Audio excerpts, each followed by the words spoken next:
পুজোর উৎসবের মুখে মালদার আদিনা ফরেস্টে বিদেশি পাখি শুমারির কাজ শুরু করল বন দপ্তর। তবে গত কয়েক বছরের তুলনায় এবছরের পরিযায়ী পাখির সংখ্যা বাড়ার সম্ভাবনার কথা জানিয়েছেন বন দপ্তর, যার মধ্যে রাশিয়ান বার্ড এই আদিনা ফরেস্টে এবারে বেশি করে বাসা বেঁধে প্রজনন ঘটাতে পারে বলেও মনে করছে বন দপ্তরের কর্তারা। মঙ্গলবার থেকেই শুরু হয়েছে পাখি শুমারির কাজ। আদিনা ডিয়ার ফরেস্টে প্রতিটি গাছ ধরে পাখির বাসা চিহ্নিতকরণের পাশাপাশি গোনা হচ্ছে পরিযায়ী পাখিদের বাসা।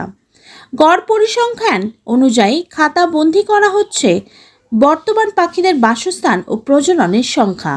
আগামী 2 দিন আদিনা ডিয়ার ফরেস্টের এই পাখি শুমারির কাজ চলবে বলেও জানিয়েছে বন দপ্তরের কর্তারা।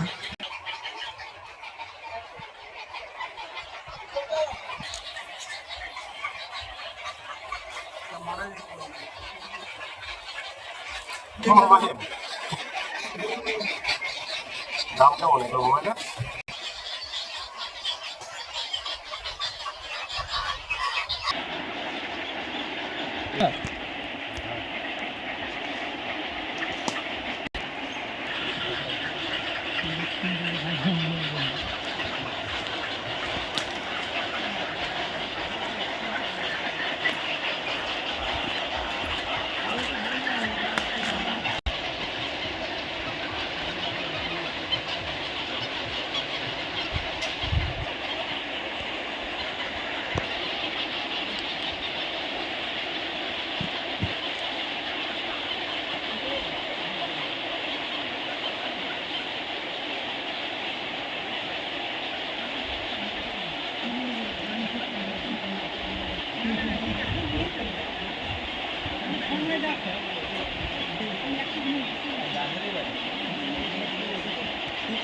প্রতি বছর আমাদের ডিপার্টমেন্ট তরফ থেকে একটা নেস্ট কাউন্টিং করকে আমাদের মোটামুটি আনুমানিক কত পাখি আছে একটা এস্টিমেট করছি।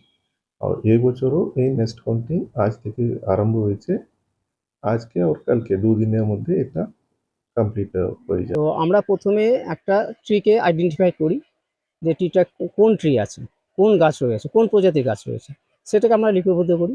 তারপরে সেটা নাম্বারিং হয় এটার মধ্যে। নাম্বারিং হওয়ার পরে তারপরে আমরা 2, 3, 4, 10 দফায় গুনতে থাকি কটা নেস্ট আছে, অর্থাৎ কটা পাখির বাসা রয়েছে।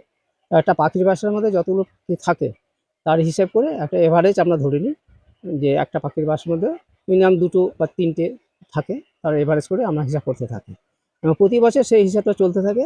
এটা নির্দিষ্ট একটা আমাদের প্রোফর্মা রয়েছে, সেই প্রোফর্মা আমরা লিপিবদ্ধ করি, তারপরে এটা গভর্নমেন্টের রেকর্ড হতে থাকে।